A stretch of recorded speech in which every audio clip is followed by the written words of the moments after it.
Welcome to Fresa Technologies YouTube channel.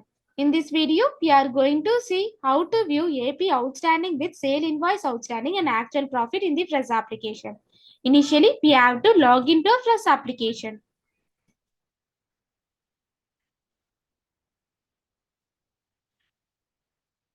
After your successful login, this is how your dashboard looks.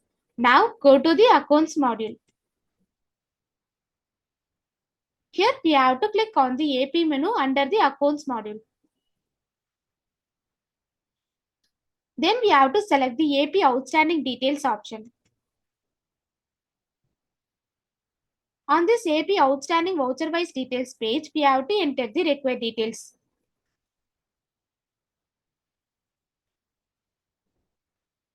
Then we have to click on the submit button.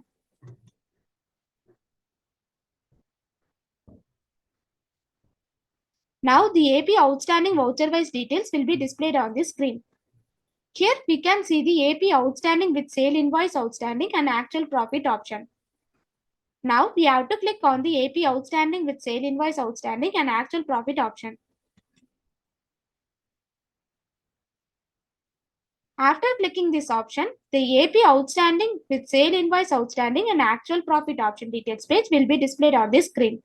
This is how to view AP outstanding with sale invoice outstanding and actual profit in the Fresa application. Thanks for watching.